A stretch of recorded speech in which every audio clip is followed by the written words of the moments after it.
a mover and shaker. If memory serves correct, recently married. That's correct. Just came back from a fabulous vacation, right? That's With true. 2 boys and a beautiful wife, is that right? That's right. And now we're heading into a 2022 market that is bananas. How do you characterize it in one word? Interesting. Interesting. There we go. Interesting. I like it. I like it. So we'll talk all this with Keith and Scott today in the program. Give the show a like and a share. Anywhere you are watching, we are live on every social media platform known to mankind as we speak with Scott, Gary, Keith, and myself. Judah Wickhauer is our director. We have a live studio audience today. Ooh. Hello. We don't rarely have Thank those. you, Amada. Yeah. We enjoy the live studio audience. You can heckle if you'd like. You can praise if you'd like, whatever you'd like to do. Ashley, we your wife, prefer hello. praise. We prefer what? Praise. We prefer praise. Yeah, we prefer praise. Heather Walker, welcome to the program. We love you, Heather Walker, and all the perspective you offer on social media. J-Dubs, we can rock and roll when you're ready.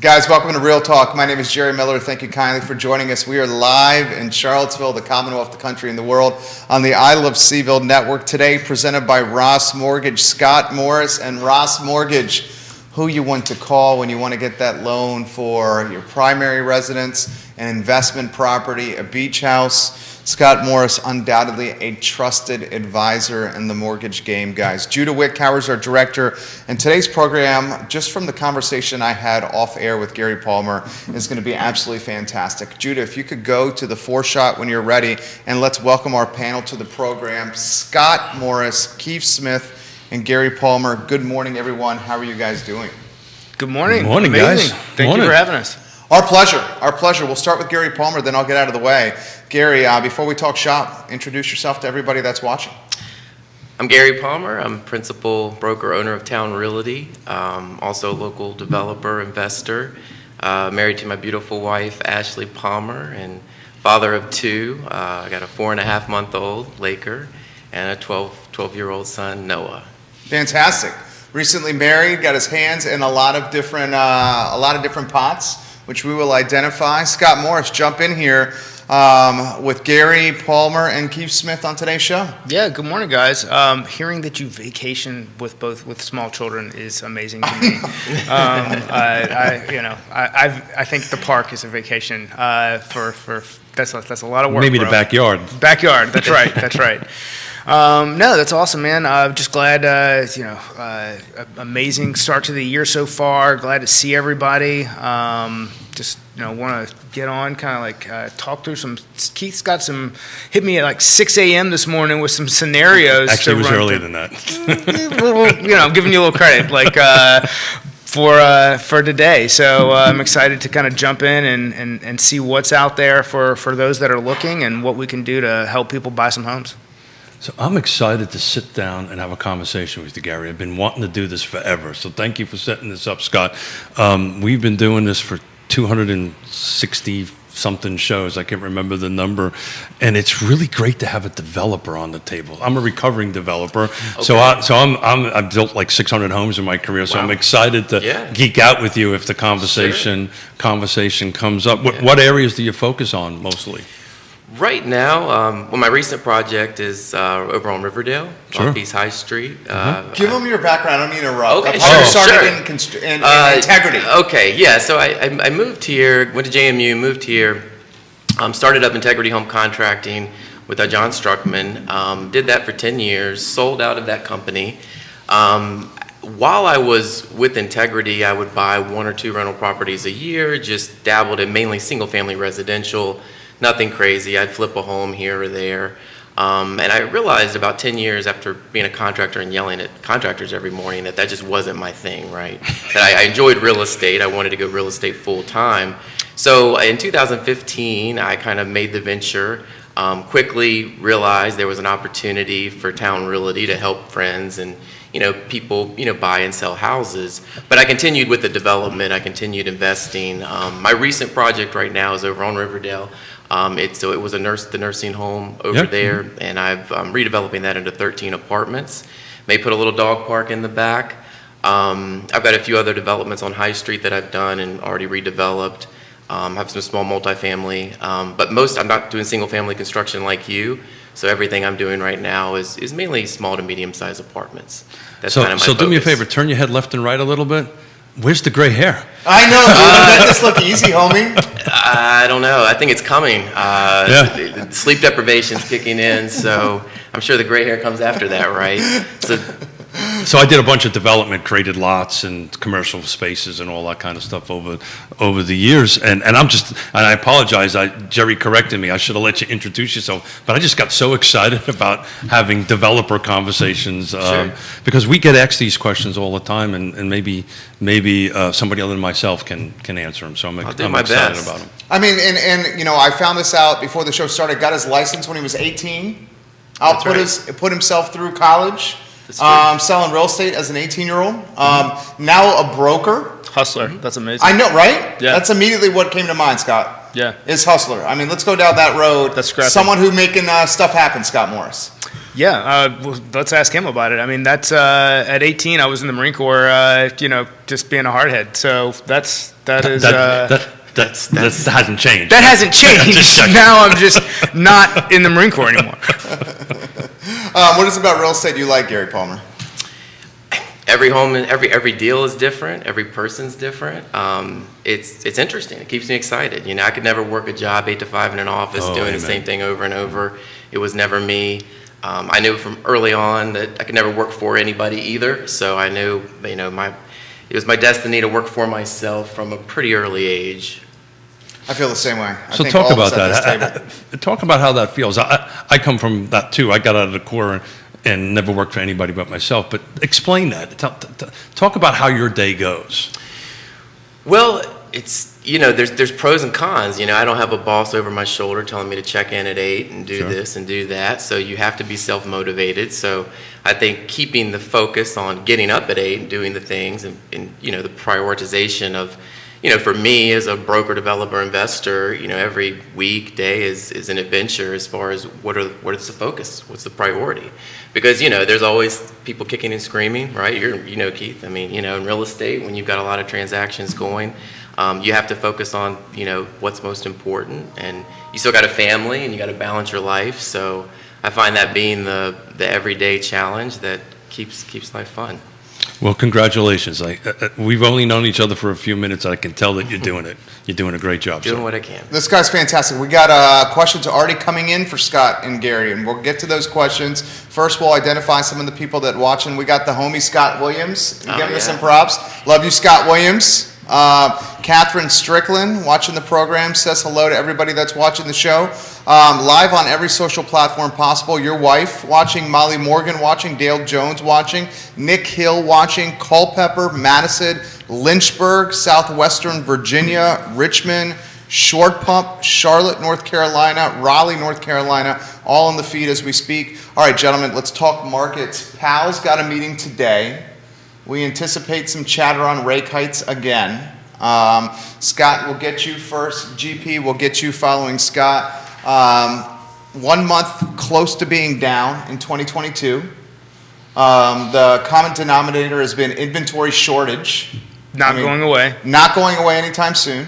So how do we navigate this market? We'll go from the broker's perspective, and then we'll talk agents here, and then we got a case study we want to get to as well from a viewer from yesterday's show. Scott Morris, anywhere you want to go. So I'm just shocked again to see so much green on the screen. Like I think if the talk is going to be rate hikes and faster rate hikes and taking some of this QM and off the table, are they expecting something more dovish coming out to see everything that I'm seeing in front of me over there? I don't know. I would expect either no movement or not that.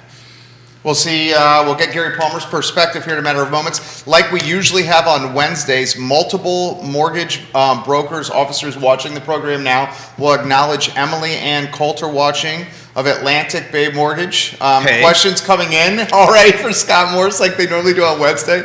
All right, GP, jump in here. What have you seen so far? Inventory shortage, rate hikes. The demand is still there.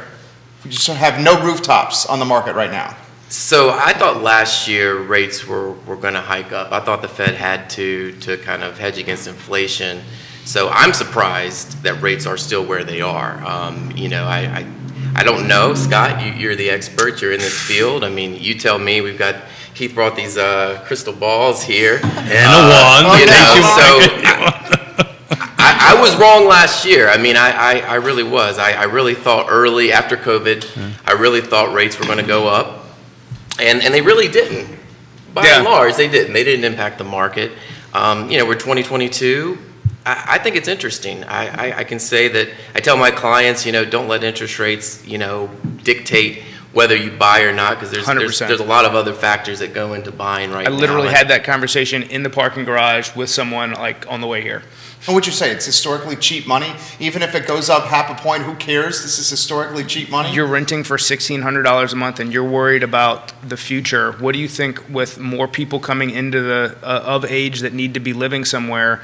Do you see your rental cost increasing year over year? It's $1,600 now. You're worried about an $1,800 mortgage when in 3 years you're going to be paying $1,800 for rent. 23.5 million millennials about to jump in. About to jump in. That's a lot.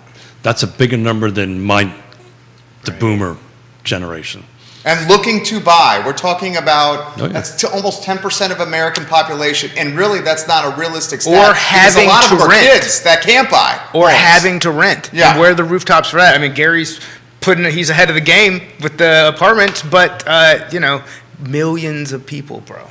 Yeah, millions of people. Judah Whitcar, you got a message for us on the panel? Let us know if you do. We'll go over the case study that came up yesterday on the show. So, friend of the program, loyal viewer, Jamie Turner, mayor of Gordonsville. Okay, Jamie. This guy just bought a massive house in Culpeper. Okay, he is renting his townhome in Orange County. Get ready for this: 1,998 square feet, 2 bedrooms. 2 bathrooms, Orange County. How much rent do you think he's asking a month? I can't chime in because I know. know. You know. I know because I was here. Yeah, 1,500 is my number. You guys obviously are in the business. $1,600. Okay. $1,600. But that's bidding more for $1,600. People fighting tooth and nail to rent this place in Orange County. 1,600, 2 bedroom, 2 bath. 3 bedroom, 2 baths. And jump in if I'm wrong. 3 bedrooms, 2 baths rental in the Charlottesville, Albemarle, Urban Ring. It's got a 2 in front of it. Yeah, normally. Yeah, so 2,000 and up. So this is Fredericksburg, single family, 3 bedroom, 2 bath, $1,600. So a little more rooftops, a little less expensive. Richmond's kind of similar as well, but that's not going to last forever. Plus, they're going up, right? They're That's what I'm projected saying, this year to go up 7.1%, 2022. I think they're going to go up a little higher than that by the tail of the end of the year. So, look, what happened, what Jerry leaded us into this is this conversation we had before was, a 3 bedroom, 2 baths. They're renting somewhere between 16. This was my text, by the way, to him at 5:30 in the morning. 16 to 2,400 square feet. So let's take a typical buyer. We're looking at the buy side, right? Not necessarily the rent side. So it's assuming they're qualified, income qualified, assuming they have a 625 to 650 credit, assuming they have enough cash, 3% down payment, right? 3.5. It's over that. There's going to be FHA, so 3.5 down and 3% closing cost, 6.5 total. So roughly 6%. They got like $5,000 worth of credit card, a little bit of student debt, yada yada yada, down the road. Like right, we have a client, right? That's our client. We pick up the phone or we send a text and say, how much house can they buy? And that number somewhere, I rounded up his numbers a little bit, somewhere around 275 to 325, because I'm going to lean a little pressure on him. Oh, come on, you can do it, you can do it. On top of it. So the question was, where are they going to go? Right? And I ran those numbers, and it's not pretty. So and we talk about all the time about, this rubber band going out. Normally, I look at Charlottesville, Albemarle, Nelson, Greene, Fluvanna, and Louisa. I actually added Buckingham, because we've been talking about this for quite some time. I added the other side of the mountain and all that stuff. And meeting those criteria, 3 bedrooms, 2 baths, there is only 34 homes available. What do you think, Gary? Jump in here on this.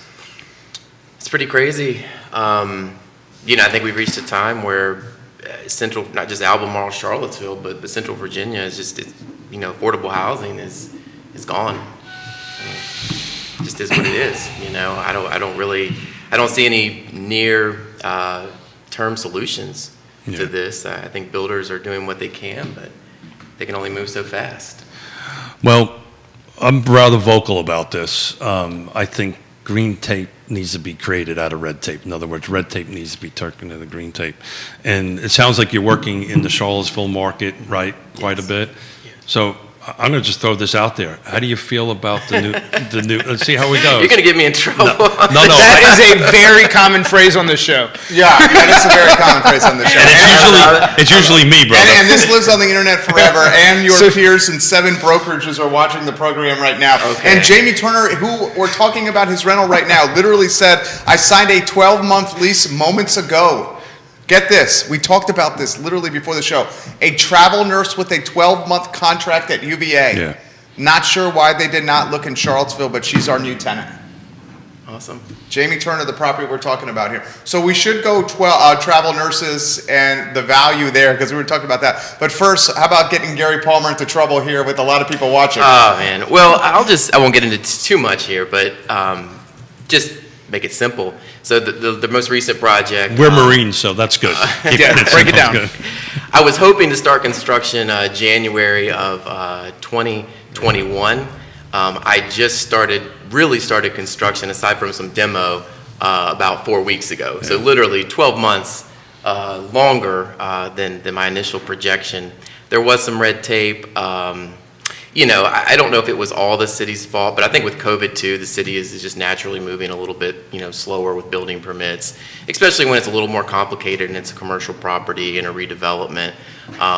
So it caught me. I mean, I'm kind of a newbie, Keith. I've done a few projects, but this is probably my largest project, as far as my career goes. So congratulations, man. Yeah, and I was told I have my own mentors, coaches, Sure. consultants that I and they all told me, add 6 to 12 months to whatever you think. Because if you're dealing with, the city of Charlottesville and Albemarle County, you better add that into your projections. It's kind of like when you want to renovate something. If you think it's going to cost you $1, it's really going to cost you $2. Right. It's always going to cost you double.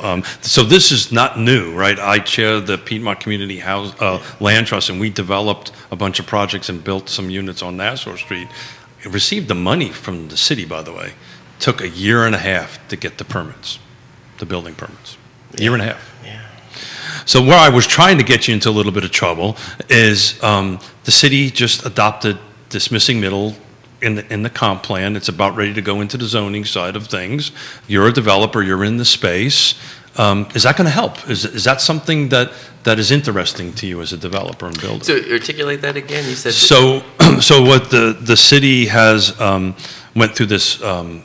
Future land use plan, and they're saying, assuming the zoning gets adopted, they're saying that on the single-family detached lots, you can put multiple. They're trying units, to increase density. create density, right? Yeah. So if they approve the zoning for that, is that something of interest to you, or do Well, you I think it's of helps? interest to everybody in Charlottesville. I mean, we need more density. I haven't looked at the comp plan recently. I did a few months ago.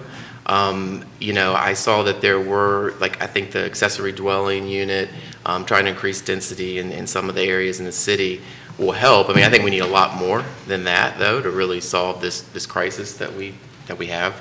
But it does help me, yeah. As a developer, I think anytime you can increase density, it gives developers the ability to go out and be more aggressive. As you know, Keith, I mean, that's a key metric in any developer's handbook is density. I mean, what's the density? If it's increased, a lot of times you can pay more. You can, and create more opportunities for people in Charlottesville and Albemarle. Scott, jump in here. What do you think? No, I mean, isn't that the key? I mean, that's kind of, Gary broke that down pretty well. And as far as how that's going to help, it really also has to do, how do we turn red tape into green tape to get people like Gary better facilitated to shorten those runs from start of plan to actually start a project? Does that? Absolutely. I mean, if I started in 2021, those apartments will be built and rented out to people right now. And I'd be on to my next project. But I'm not. Folks are asking, would you do another project in the city of Charlottesville and Albemarle County again after going through this? Well, let me finish this one. Okay. Okay. So the jury's still... I probably would, yes. Yeah. I mean, the answer is yes, I would. But I would certainly... again, and this hurts the market, but if I'm looking at the next building or the next development project, I've got to factor in increased cost for red tape. So that's going to make me less competitive, and but I have to. There's another good question. And Johnny Ornelas, welcome to the program. So live on 15 Facebook pages, and the pages are hopping right now. Gary, how has your footprint expanded with showings and or client dynamics in this market with Charlottesville and Albemarle County having such limited inventory? Well, Ashley and myself, we're a small boutique firm, and we've, done a good job of kind of our outreach. So we've got a fair share of buyers. I mean, I just preach patience, Jerry, in this market to our buyers. They just have to be. I mean, we're still finding buyers' homes. The negotiations are still tough. But we're making it work. I know Keith's in the business too. I think he'd probably say something. You got to stay the course. I tell my buyers, hey, look, don't get discouraged if the first 3 homes you write offers on, they don't get accepted. Don't throw in the towel. Just keep going, and if you do. I've seen, there's been a lot of emotion with rate change, and I try to reach out to everybody that I've got pre-approved. That way, if they were shopping at the tippy top of where they were, we're not having to have a new conversation if they go to make an offer on something that they might not qualify for because it's got an increased HOA on top of increased rates. So it's really, it's like anything else. It's everything we do. It's about convenience and managing expectations. So are you preparing them for the best mental, place that they can be when they go through this? That's the sizzle reel right there. Mark that timestamp right there for Scott. Well said. Scott Morris of Ross Mortgage. We'll cut that post-show. Keith Smith. So are you seeing folks that you're speaking with, and I was asked this question yesterday, so I wanted to ask you today, if interest rates go up a slight, quarter point, eighth point, are you seeing them jumping out, or they're just absorbing that and moving forward? In other words, are you seeing deals falling apart over that? I'm not seeing deals fall apart over that. But what I'm watching today looks good. I'm like waiting for pricing to come out. I'm like super excited. So let's not look over there. Okay, because it's going to change 5 minutes from now. But anyways, but this is good. This is very good. For once. For once, but in the last 30 days. The point I'm trying to get out for us practitioners in the field, right, on the end of it, and for other real estate agents and practitioners that are watching, your conversation's a little bit more in depth, right? You're explaining things a little bit more. Communicate at a high level. A high level, but people are not jumping out. No, people aren't jumping out. That's an important piece of information, I think, to get out. It might be people are a little people are getting their feelings hurt, but they're not jumping out. And if they're being communicated with, then they understand, like, look, you are not bringing cash to the table. And if they go, well, what does that even mean? Like, then you can't go in and pay all the money in one lump sum for this property. You are going to be up against that. You can't waive the appraisal because the bank's going to require it. These are things that you have to have in order to execute this transaction. And as long as they're being educated that when they're up against 8 other offers, look, we're going to find you a property where that's not the case, but you can't lose your motivation to keep going after them. And then, 6 months down the road, be like, oh my gosh, I've spent almost another $20,000 in rent to my landlord. Like, your focus needs to be on finding the property that you can be happiest with and pull the trigger on. Gary, Mark that one, J-Dubs. That timestamp. Go ahead, Keith Smith. Hopefully you can answer this, because I was asked this question the other day. Is now the right time to buy? What do you think? I think it is. I mean, historically, I mean, in 2000 and I guess it was 2000. Gosh, my brain, I'm getting a little bit older. 2006, when I bought my first property, rates were 7.5%.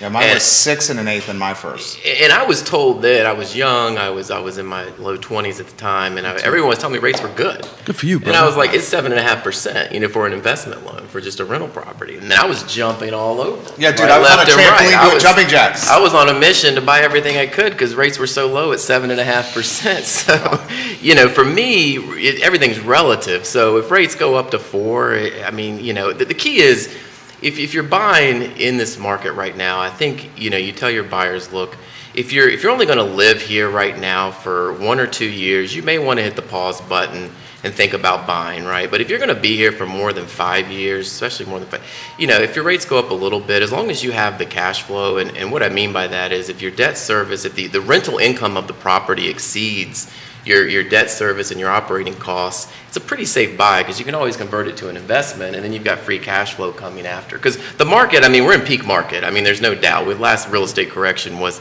in 2007-8, and I know a lot of different sources are saying that the real estate market's going to hum for another 5 to 6 years. I don't know if I buy that. I think the real estate market might cool down. Well, I think there's two things. Well, the foreclosures are starting to come out now, right? I'm getting some of those calls. I guess the forbearance. From investors? Yeah, from an investor perspective, people who are, there was a forbearance last year. I think they put it in July. Mm-hmm. So now banks are starting to talk to these people who haven't paid their mortgage in a couple years, and they're saying, look, it's time to pay. Well, some people are. Some people are reworking that out. And they're giving some very enticing plans to people who don't even need to requalify, which originally was what they were going to do. But I've had people who have reached out to me, and I was like, there's no way that I can refinance you out of this. And they're saying, hey, look, my servicer reached out, and they're saying that they're not even going to requalify me as long as I start making payments at this new rate on this new contract on this new date. Oh, yeah. Yeah. Is that good for the market, though? Well, it's preventing. Where are these? That's a really complicated question. We're not leaving all these people without homes who aren't going to credit qualify to get into a rental if they're actually willing to do the work. I mean, I think the human cost is much greater than when we talk about the market cost in that aspect. Well said. Well said. Devil's advocate for the sake of a talk show. I 100% agree with you on the human cost standpoint. From a market dynamic standpoint, it's taking inventory that otherwise should have been on the market. Yeah. And removing it from the market. I like that perspective too. You are a capitalist, but but I understand the human cost. And give me this perspective. You're the expert. I'm going to learn from you here. What is it doing to the loan cycle? Did it just significantly increase the loan cycle, meaning the owner of the home is staying in the home even longer, which means years from now that home is going to not really come on the market for an extended period of time? It's worse than that. They're throwing 40-year mortgages at them. Yeah. Okay. So think about what a 40-year mortgage could do to a market dynamics there. So let's press pause and think about that for a second. So are we saying that these people who went through this incredibly difficult time and were offered a parachute out are going to be in those homes forever? Or are we saying that, let's say that they make life changes that either one or two things is going to happen. They're not going to continue to pay these people and they are going to get evicted, or they are going to go through the same life experiences as your normal purchase seller buyer does, and 3 to 5 years from now when they've got their house in order, they're going to turn around and sell the property and they're going to repay, or they're going to end up refinancing because they're going to be in a position credit-wise to do that at that point. I don't think this is I don't think this is like ringing the bell and like now these people are here forever. They're going to go through life just like they were going through life before. I think from an investor's perspective, there's opportunity, without a doubt. This forbearance and foreclosure, I went through the great time of unpleasantness, so I understand what foreclosures volumes mean. All it's going to do, and I just read a great article in Inman about it, all it's going to do is increase the inventory a little bit. Right. The volume of potential foreclosures are minuscule. Yeah. At one point in time it was 10, 20, 30%. It was huge numbers of the market. I also think that prevents the limbing effect. And what The I what? mean, the limbing effect. Yeah. And what I mean by that is, let's say they started pushing all these people out. All right. And then there were people who could pay but choose not to pay and say, well, I can walk away too. And that's where a problem, I think, But where they're going begins to go, be right? created. So Sure. that's I think that's the human factor that you were talking about. But I think as far as Scott Moore's showing some empathy over here on the show today. I'm a nice guy. You are a nice guy, Scott Morris. but market impact and changing this 34 to 120, it's not going to impact the market that much, because what is happening, and I'm working with some folks like this, what's happening, these services are giving them this, hey, you start your payments down, we'll tack it on the back end, and we'll do it a 40-year, and they'll kick the proverbial can down the road. This may come back and bite us on the butt after your 5 years. I don't disagree with that, but I think in the short term, I don't think it's going to, it may help the inventory a little bit, definitely help the investor component. Yeah, on it. I don't see a 2007, 2008, anything like that. I just maybe see a little bit of a cool down. Even though inventory levels are still going to be low, I think if interest rates do go up, and Scott, I don't know what you're thinking. Do you have a projection for where it's going? What's the median interest rate going to be? I mean, the people who actually who get paid the big money, they're wrong all the time. So I can say whatever I want. There you go. You have a prediction? So I said that rates were going to go higher faster than, and I'm sticking to this. Depending on what happens now, if something happens with Russia and everybody dives back into U.S. bonds and then rates come back down, I mean, that's not an ideal reason for it to happen, but it's certainly a piece that's on the table. I think if we actually have to hedge inflation and the government steps up and they increase rates higher than what they have previously forecasted, meaning making 50-bip moves instead of 25 and making more of them in the cycle than they've talked about. We're overall, if that keeps bond purchases to continue to slow, we are going to see rates increase faster than what they forecasted. Look, to what? What do you think? 8%? I said 5%. I say 5%. Okay. So cheap Well, money. If they go to 5%, then this is the scenario that it'll cool things down a little bit, I think. I mean, borrowing power at 5%. But if we still got 23 million people that would have to find a place to live, So- where do they go? And on top of that, I'll add, and then Gary, you jump in. This UVA is more devil's advocate than anything else. Yeah, for sure. Devil's advocate for the sake of a talk show. UVA said they're going to hire more people than ever. We have multiple employers bringing in people from out of market Right. into this market and setting up headquarters in Charlottesville to poach the UVA talent. So new buyers and a ton of millennials jumping into the mix. Yeah. So the Q3 report, the CAR Q3 report from 2021 to 2020 showed the median sale price in Charlottesville actually went down 2%. Again, I'm not saying that's an indicator of what I'm trying to say here, but Albemarle was up 2%. If you look at the surrounding counties, I think Fluvanna was up something crazy like 17%. Greene was up pretty big too, 15%. Orange was up. Nelson. Orange and Nelson were up. Yeah. But if you look at Albemarle and Charlottesville on the Q3 report, okay, the median sale price pretty much is already flat over from into Q3 2021 so I mean, if rates continue to rise, I don't think the foreclosure, that's not going to be a big factor in all this, as Keith is right. I think they were saying 1.5 million to 2, which is nothing relative to what's going to provide enough At inventory. one point in time, I believe it was like 10 million that were on foreclosure. It was a huge So this is number. nothing really. But adding a little context to him, and then Keith, you jump in the mix. While Q3 was, we'll call it flat, to put it to context, Q1, Q2, and Q4 on the flip side were extremely high from values upticking in those jurisdictions that you're mentioning. In fact, he put some numbers out on the show yesterday. And Monday. Albemarle County, was it Monday? 37 active listings, median asking price of $375K, Albemarle County. So at a certain age, you can't remember it 48 hours ago. So that's the age I'm at. But the bottom line is the cars is a lagging indicator. Right. It's so lagging. So what we're doing on Mondays, and I would encourage you to watch, is I'm doing year-over-year comparisons, right? The snapshot, last 30 days, last 3 weeks. So what's happening here is the prices are going up in the last 30 days. Inventory is just taking a plummet. And this is all a great conversation. As you guys were talking rates, Gary, I tend to make bets on the show, and I lose them all, and I'm glad. He's not won one yet. I'm glad to lose. I think he's 0 for 4. And I'm glad to lose them. My bet is we won't exceed 4 by the end of this year. So anybody on here want to take that bet for a bottle of booze? Over, under? Scott, that's up your alley right there. Yeah, I'll take it. I've got no.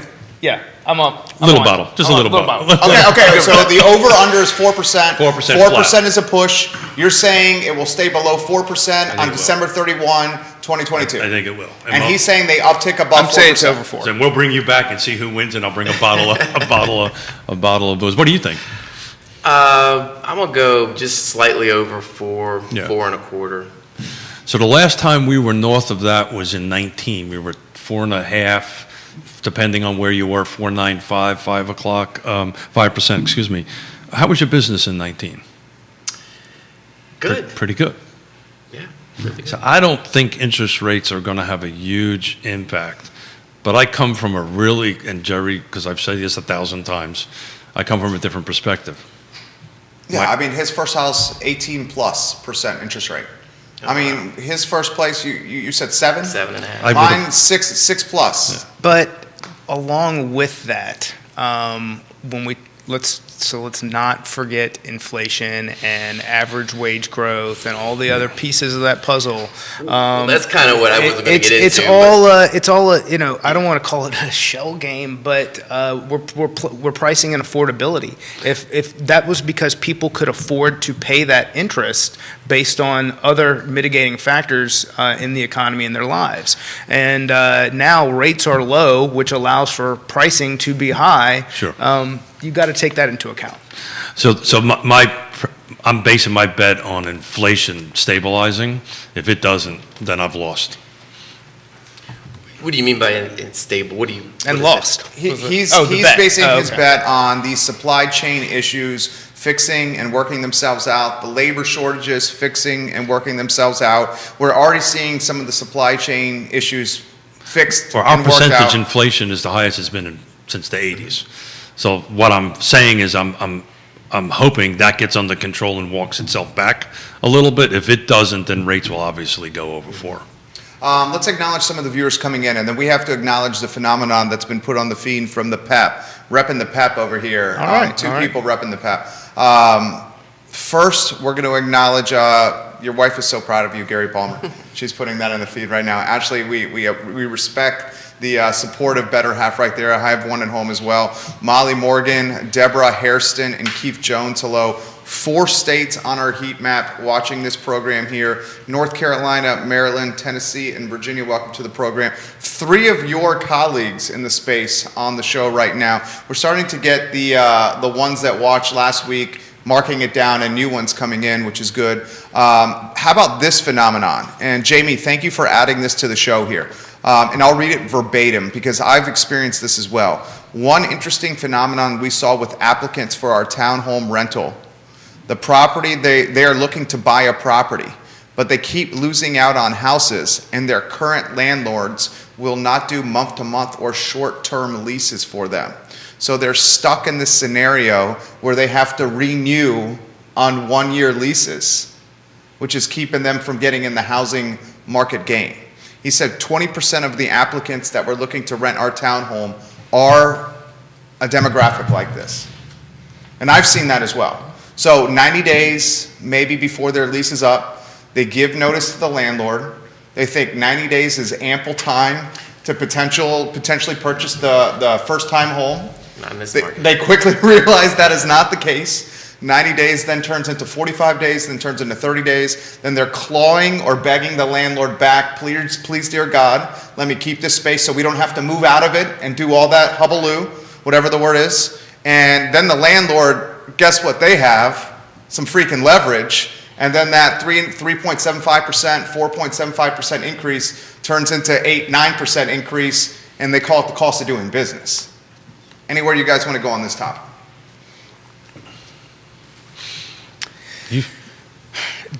I'll ask a question. Ooh. So I think Good pivot. part of it might have to do, well, I'm asking Gary the question, he's going to be, I think part of that is probably a pain point more so with the time of year. A lot of landlords may not want to deal with having to replace the tenant in winter. If this was going maybe month to month, April, May, June, that could maybe afford you some more leverage for those that are going through it. Somebody who has some tenants, is that? Some on both sides. I'm a landlord, I have tenants, and I work with a lot of buyers. I mean, I haven't found that to be too much of an issue. What I tell my buyers, look, go to your landlord 6 months in advance. Yeah. Tell them you're getting into the market. Don't wait 2 to 3 months before you want to buy a home in this market. And have a conversation, see what your options are. I mean, what I've found is if they go to their landlord and they say, look, we're going to get in the market. We don't know where that's going to go. But if we find another tenant to replace our lease, are you okay with letting us out when we find it? And most landlords are okay with that as long as they don't lose money. I don't care. I mean, if my tenant comes to me and says, look, I'm going to buy a house. If I find a tenant at the same rent or the new rent, and there's no loss of income to you, do you care? I don't care. Not at all. As long as I'm your realtor. That's, yeah, well, I was about to say, yeah. I have no problem with that if I help you with it. Yeah. But But you beat me to it. it's not always that simple. I mean, but it was a softball. He We're tossed it just out. having fun, Gary. Yeah. We're just having fun. 6 months in advance, though, is the key. But what you're saying is impactful, right? People are sometimes afraid to talk to you, right? Because you're the landlord. Back to this emotional People are afraid of everything, bro. of component.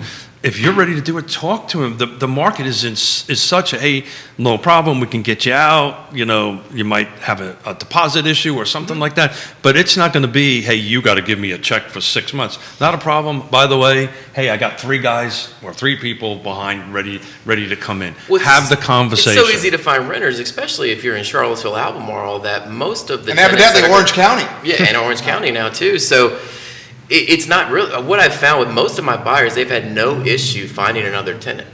If this was 2008, 2009, 2010, that may have been a different conversation. Sure, but Right. this is even. Let's. You wouldn't have I people want backfilling to. I that. want to talk about that. So, we've talked about this: the Great Unpleasantness, our blessed area. Even when we went through that, we were not Las Vegas. There, we weren't. Yeah, you didn't right, drive right. into like, oh my God, it's just this is an entire part of the city no one lives in anymore. Like people, it looked very normal here. There was a lot of signs. There was a lot of signs in front of houses, but it wasn't like this mass exodus. Real estate, we learned this from Lisa Sturtevant, who's our association's, Virginia Association's lead economic advisor.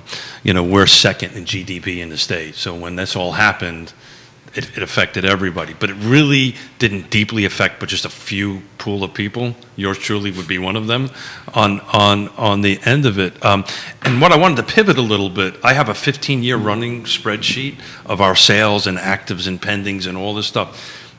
To me, where we are right now and today in the market, it feels more normal. Right? It feels more normal about people are not quite ready to put houses on the market because it's after Christmas, we got snow. Does it feel that way to you in your opinion? Or does I'd it feel agree with differently? that. COVID really changed the cycle Sure.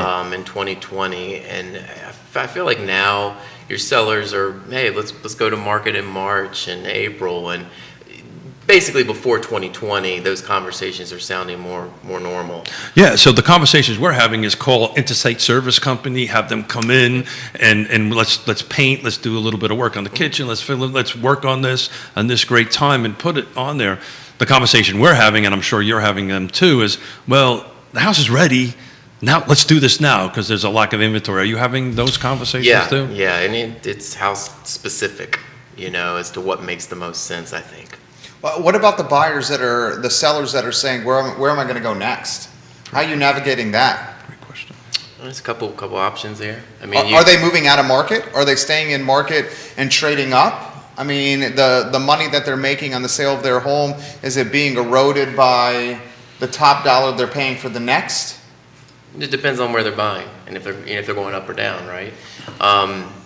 But I mean, there's options. I mean, some sellers are short term. They're doing some short term rental and just knowing that it could be a grind to find the next home. I was going to touch on that. So some of the things I'm seeing is people that are selling, getting into a short-term rental either while waiting on new construction or while waiting to purchase that next home. That inventory to pick up. Which does eat away, minimum, depending on how much they made or what they executed those funds. Do they pay off a lot of debt?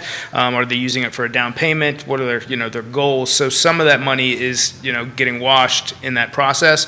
But at the same time, it all depends on the individual and what their situation is. It depends on where they are in their life and their buyer profile, right? I'm an empty nester. Yeah. Unless I'm ready to move into something, I'm not moving into something, moving my stuff twice and then moving it back in there. It's not a fiscal thing. It's just a grumpy old man thing. If you're if you're selling a $600,000 house, thank you for showing up, Scott. Thank you for showing up. Then you're going to be better off. You got meat on the bone. Yeah, even if you have to absorb some of those short-term costs, you're still probably better off. So putting your real estate broker, real estate agent hat on, what other tools do you have in your tool chest to help that question that Jerry asked? And you can't say move to Southwestern Virginia because we have Pamela Freeman saying go Gary for Pulaski, Virginia right now, giving you some props right now. You got 5 states on the show as we speak here. So what's the tool? What's the answer to the key question for you, GP? There is no one tool. Yeah, I think Keith knows that. It really is specific to the house, and I'm not deflecting. Maybe I am a little bit, but there really is no trick to this. Every person's situation is unique.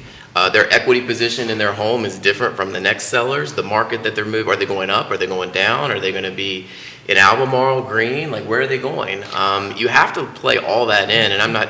Again, maybe not cop out, but it's a little more complicated. But it's not a cop out. You're right on the right out. You have to sit down with your client and you have to go through, 10 to 15, I'll call them variables associated with selling the home and buying, and you have to make a decision based on those things. It's not one criteria or one thing. High level communication. Yeah. So I've said this once, I'll say it a million times on the show. This iPhone I'm holding in my hand is not going to do that, right? Right? It might be a great place to find a home or do it, but you need Scott, the trusted advisor. You need Gary, the trusted advisor. You need Keith and Yona, the trusted advisor. You need Jerry Miller, the trusted advisor, to help navigate that, because it's just not one thing. This is not like getting on, what's the travel thing, right? Orbit? There you go, and booking a flight. Right. This is multiple things, because one thing never affects one thing. It always affects many other different so things. I mean, and part of that, people go there to start a search, and then they go to a human that they trust is going to care for them during the process. Like my trust of humans is always going to be greater than the trust of an algorithm of the internet. Yeah, well said. Thank you very much for saying that. This question's come in from Buster Fox. Back-to-back shows he's all right. What up, Buster? On this program. Buster Fox, we love you here. I'm going to paraphrase, Buster, your comment. And he wants to know the perspective on 1031 exchanges, investors, and if it's cannibalizing any inventory from first-time home buyers. He said, I've had 2 of these hit this year already. Thoughts on 1031s being an issue for first-time home buyers and potentially driving bidding wars for properties. We'll put a little ribbon in layman's terms around 1031s for viewers and listeners. To minimize some capital gains exposure, you can sell an investment property and then roll the gains into another property, but you have to do it in a very short time window. You have to identify a couple of properties. You can then replace some of those properties you've identified with some other ones if you find some. Let's use the word like property. Yeah, like property. Absolutely. I don't want to get pinned down on the days, but it's something like, is it 90 and 180? You've got. Yeah, I think that's right. It's exactly 90 and 180. I'll confirm. But so the topic for the table are 1031 exchanges impacting first-time buyers in this market. That's a great question. You want to start with that, Gary? So I've done 2 1031s myself. They both have been more in the multifamily arena, so I don't see that being a huge factor for inventory and first-time home buyers. Yeah, I've done, I'd say 4 in the last 4 months, and they've been investors who are going from into properties that 2 of them were, I would not say suitable for a first-time home buyer. Were they multifamily? No, they were regular. They were distressed, and they're in the RRR program kind of people. And one of them, was just talking to a buddy of mine who ended up making it a cash deal for the rest of it and executing, and that was a clean property, but it was just something on a little higher end. I don't think none of the 4 really checked the box. One of them maybe for a first-time home buyer. The short answer is no. The long answer, as we say, maybe yes, maybe no, yes. Yeah, maybe, yeah, because at the same time, could some of those been for the right person, a 203K, where they went in and, we had 6 months to, really put the whole thing together? We have a unique dynamic happening in the marketplace, right? Which, to go to Scott's position, and I agree with you, we're so insulated. We're not Phoenix, right? We're not these large things. But this whole iBuyer thing that Zillow's dumping that's coming back in, they're being bought by investors. So there'll be some little 1031s going on in that end of it. But from my perspective, the inventory pool, as I refer to it, as the kiddie pool, and it's so freaking thin. Even if you take 2 or 3 out of 34, it's a percentage impact. Right on it, so it will now. Once the inventory starts growing up there, it probably will not have that much. But if you and I own a rental piece of property, I own several myself, and I want to sell that and buy something else, I'm going to do 1031 exchange. Right. That's going to take a unit off of the resale market. So it will impact it slightly, just not in an impactful way. Sure, but to the question, how does that affect first-time home buyers? Are these properties that are being purchased first-time home buyer properties? That's the kind of. I know the ones we bought were at that price point. Cool. So. How about this one? Kevin Higgins, we'll get to your comment. Cully Baggett and Green has got some comments for us that we'll get to. In fact, we'll get to Cully's now. I would think that with the lack of inventory in the market, that it would be driving the new construction market than I'm seeing in the local areas. What's your view on that? I know Charlottesville has a tremendous amount of new construction pertaining to the apartments and townhomes living styles, but I'm speaking more of the lack of new construction in the more rural areas of Central Virginia.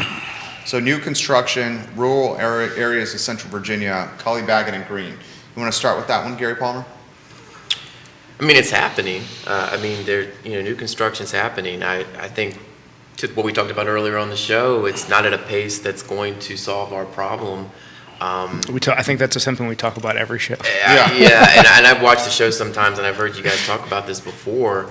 The builders are out, they're swinging the hammer, it's happening. But the red, there's. But those are projects that have been approved. Right, so we get back to the red tape, back to developers and builders trying to get the next wave going. That's where I think some of the it's not going in the right direction because Green just rejected a new subdivision, so did Fulvana County. Yeah. So they're not getting approved. So if they're not getting approved, they're not going to go through site plan, they're not going to get built and that stuff. If anything, Waynesboro and the Shenandoah Valley is seeing the uptick, Cully, in new construction. And I think the inventory shortage that we're seeing in Albemarle and Charlottesville and Central Virginia is driving tremendous tailwinds behind the Shenandoah Valley. Now the question is, are we going to start seeing agents in the car footprint expand their footprint to Shenandoah Valley to accommodate perhaps a larger pool of rooftops over there that Central Virginia does not have? Your better half has this comment: contingencies are important in this market. Having a contingency in place for buyers that allow them to, for sellers and buyers to allow them to find a new home in such low inventory scenarios. That's a good point, and Keith's made that point before, having that contingency in place. Anyone want to shed some light on that? It's one of those tools. Again, there's several things you can do, but certainly, that's worked well for sellers before. You make the sale of your home contingent on finding a home, and you're protected. You don't have to move.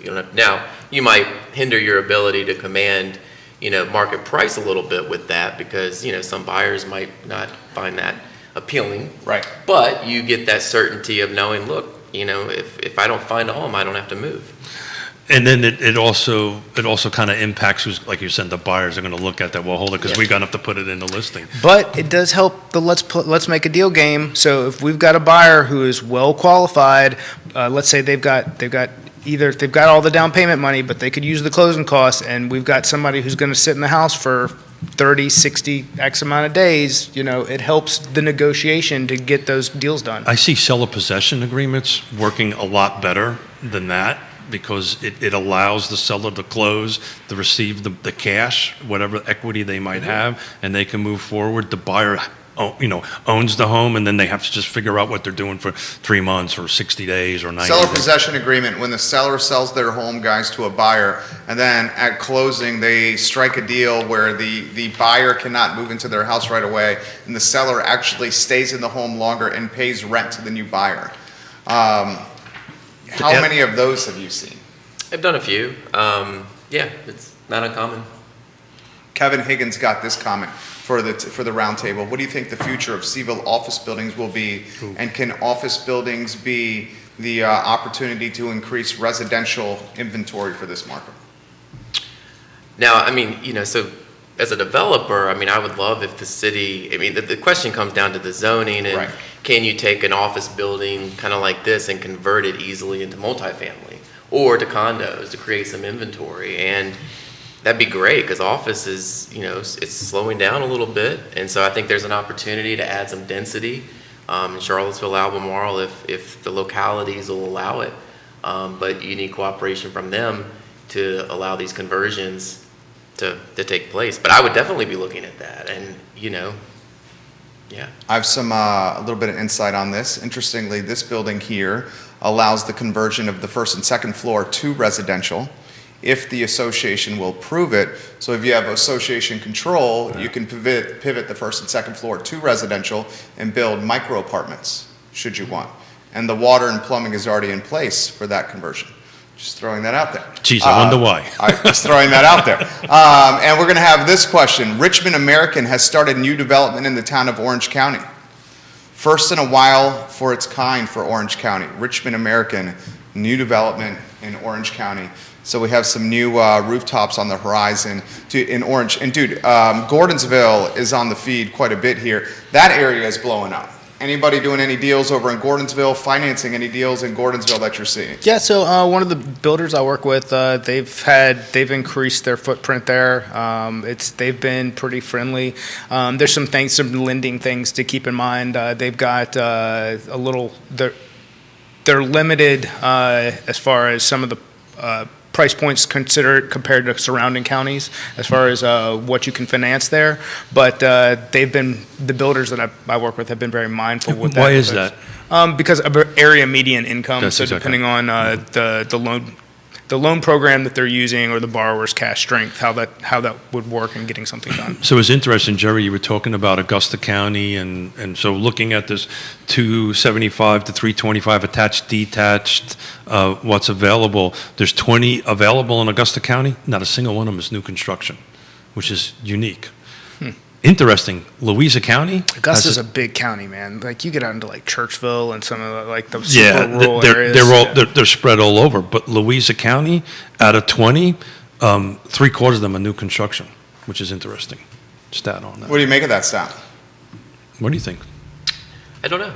That's interesting. I mean, people are going to Augusta. I mean, even from Charlottesville, it's more affordable. So I would think there's a demand there. I'm surprised some builders haven't gobbled up some land and started building. Part of it is there's been in Louisa County, and I know a little bit about this from some of the boards and commissions I sit on. Louisa County's had a bunch of subdivisions approved time of great unpleasantness. These are the projects that are now starting to come in. So these were projects that, that were approved, site plan was done, whatever it was, it sat dormant for a while, now they're getting built and put in. I think that's where that math is on that. So they took a 20-year head start on, a 12-year head start on Fluvanna in that aspect as well. Okay, good job, Fluvanna. Let's go. So there's a true Fluvanna, and he and I have known each other. I don't know if you shared this since he was 0, and had the misfortune of actually operating some equipment for one of these days when I was building a couple of decades ago on that end of it. But I'm a Fluvannaite, so It's, yeah, he's right. We missed out on water, and we missed out on this. Are you guys confident that 2022 will be your best year in business?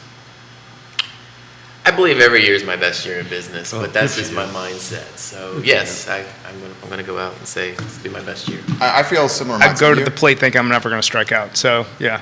Dude, you hit bombs every time? That's right. You're in the box? I like it. Chicks dig the long ball, Scott Morris. Keith Lo- Smith, are you confident? I love that attitude, and I am an all-in guy. I'll think by the time we have our show next year, I think the math's going to be a little lower than next year. And strictly because of inventory. Strictly because of inventory. There's just, I was asked by somebody, you must be doing really good. And I said, well, if I can't close a house, I don't get paid. There you go. That's kind of how that goes. I'm optimistic about it. I'm always am. You don't be in the field that we're all in without being all in 110%. But I think when we crunch the numbers next year, you'll find us down a little bit, and it's purely a lack of inventory. Who is building in Louisa? Liberty Homes, Betha Builders, who else? I'll let you guys talk, and I'll try to. Jefferson Home Builders. You said Jefferson? Jefferson. They're in Orange. They're not in Louisa. We're talking Louisa specifically. Yeah. Liberty, MGR Development, and who are Liberty. It's all Liberty. Yeah, that's mostly what I see. Liberty. Yeah. And Liberty's making moves here. This question specifically for Gary. Are you looking at any areas outside of Charlottesville for development investment properties? If so, where? I'm not. I'm pretty committed to Charlottesville, Albemarle. Always have been. Even when I started buying properties, 15 years ago, I just stayed in Albemarle and Charlottesville. I like the rentability aspects of being, close to UVA. I think if the market ever does shift and shifts a little bit, it will over the next 2 decades. I just feel like, Charlottesville, Albemarle is a little bit more insulated than some of the surrounding counties. It's kind of what I saw a little bit in 2007-8. I just started investing, so I was caught up in a couple flips, and then the market just tanked, and I was like, oh gosh, I was 24 years old and thought I was in trouble, but honestly, I did okay, and I think a lot of that was just because I had chose to invest in Charlottesville, Albemarle. So my rents were high enough to cover my debt and save me from some losses and hold properties that if I had been in the surrounding counties, I may not have been able to hold. Do you think having the internet availability in today's market kind of unburdens that, and what we're seeing as far as EV, and so people who are let's assume that the cost to commute for some individuals gets lower, and for them actually not having to commute at all, even into the surrounding counties have more high-speed internet access, or if Elon Musk's satellites ever actually start doing what they're said they're to do. Elon Musk comes up a lot when you're on the show, Scott. Now You're a fan of Elon. I don't mind the headlines, Okay. but some of what he does has. We're in a world where that has real life effect to things much larger than Elon's bank account, which is way overvalued, and so is all his stock. So that's what I Okay, there we go. I like that. But assuming that some of this stuff starts to work, does it expand where those rents could actually be, because these people don't have to be directly connected. They don't have to be plugged in on commuting 15 minutes. They can be 40 minutes away. Does that make sense? Absolutely. I got a little off track there. No, that makes sense. I follow the question. I think you're right. I think that things could change. I still believe, though, that people want to be near things to do. People like the Trader Joe's. People like the downtown mall, and you're not gonna have that right now if you're up in Standardsville, right? Or if you're not yet. So yes, you're right. With internet speeds getting better. Let's talk Zions and West End Richmond. As that's starting to become more of. Well, that place is blowing up. Yeah. Yeah, and places like that could be great opportunities for investors. I mean, West End Richmond ain't cheap, though. Yeah. What are you talking? You're talking the West End, or are you talking Short Pump specifically? Or are you talking both? I'm talking both. I mean, West End Richmond is pretty Tony. It is, but you can be 5 minutes on Pouncey Track, and you're in affordable, type of living. So for 3.5 decades, the conversation has been Zions Crossroads and Richmond growing, and it's happening. right? It is happening, and it's daisy chaining itself a little bit into the middle of it. Just a quick little stat from NAR: 87% of the millennial buyers last year moved out to suburbs, moved out to rural environment. 87% of them. You know why that is? I mean, it's the quintessential American dream. The backyard and the picket fence for our kids to play in with the German Shepherd or the lab running around. And that trend has been going on pre-COVID. It's just the numbers are just picking up a little bit. A lot, I think, to do with the work at home, this hybrid that I think we're and going. the increase of people who are coming of age for said dream. Like that's part of the 23.5 million of them. That's a big number. Julie Ballard in the mix. Spring Creek is exploding. Yeah. She says, Julie Ballard, the realtor. And, I mean, you could speak to that. I can. The first deal in Spring Creek history. Well, I don't know Spring Creek's history, but we have a residential construction going there with a 1 in front of it, not 100. With A one. seven-figure deal in Spring Creek. Yeah. In Louisa County. It's be a nice house. It will be a nice house, wonderful people. It's going to be a great deal, but it's a new construction with the 1 in front of it. If I had told you a couple years ago that would have happened, would you have? I remember when they were giving stuff away there. Well, that's like the first $1 million house in Belmont. I was like, that was what 3 or 4 years ago at this point. It was funny. On Friday, it's Ragged Mountain's Run and Shop 40th anniversary, and I was talking to Mark, and he's been in it 40 years. I've been in 35 years, and we were just having this conversation, like, two old dudes going, "Do you remember in 1988 and 9 how this was?" So things change, things grow. It's just the way it is. But I also, with that 15-year spreadsheet that I've been talking about, I've also been running percentage appreciation year over year over year. And depending on the area, including the great time of unpleasantness, it's roughly 3 to 5% year over year. And I think what you're saying, Gary, is we're going to get to more stable growth in appreciation, not this double digit, which is That's when I say cool down, I'm not talking 2007, 8. I'm just saying we can't continue to appreciate at the rate that we 16% is bonkers. It just doesn't work. And it's funny, and you two guys have these conversations all the time. When you have a conversation with a client going, "Yeah, it needs to slow down," do they kind of look at you weird and go, "But aren't you in this business?" But we want it to stabilize, right? Would you agree? I mean, I think a balanced market or more balanced market is a better real estate market. Because you guys are in the people business. Yeah. I mean, and the last thing you guys want to do, I mean, I don't want to speak for you. The last thing you guys want to do is to drive deals. I mean, probably not the last thing. I mean, I'm sure you guys enjoy doing this as well. But driving deals to super deep-pocketed people and not helping first-time home buyers actualizing the concept of an American dream of buying a home. Yeah, you can't grow generational wealth if you price all those people out of the market. Yeah, and that's happening, especially here. Gary, you answered that question perfectly. Thank you for saving my poorly asked question. But we've been doing this for a long time, my wife and I. We don't buy leads. We don't do anything. Every single one of our transactions are a referral of some sort. They've either seen it on the show or we've done. And if you take this transactional approach, you won't get that referral. Right. And that's just the way you grow this business is you take care of people, and sometimes you got to tell them what they don't want to hear, right? And but you're on the right track, brother. You're doing great. How about the University of Virginia's impact on this? That's a lead for Friday's promo for you, but the University of Virginia's impact on this market, Gary Palmer, and how it's positive and potentially how it could create some negative ramifications. So which project are we talking about? I'm just talking about UVA having such an influence on the market. Oh, okay, just UVA in general. Yeah. I mean, there's pros and cons for sure, but by and large, I think that UVA is it's a staple of Charlottesville. I think it draws a lot of people here. I mean, people love the games. I know sometimes with all the students, you can get a little, caught up in that traffic over on West Main sometimes, and you're like, gosh, there's kids everywhere. But I love UVA. I think it's a great thing for the town. This is a college town. This is one of the reasons I moved here. When I was, 22, I liked the UVA football games. I was looking to start up a contracting company, and me and my partner, we liked Charlottesville, and UVA had a lot to do with that. That's what brought me here. So, It's the 20-ton elephant in the room, right? It's the one. I wouldn't be sitting here. You wouldn't be sitting here. Jerry wouldn't be sitting here. It's the driver of our region. It's also the stabilizer of our region, right?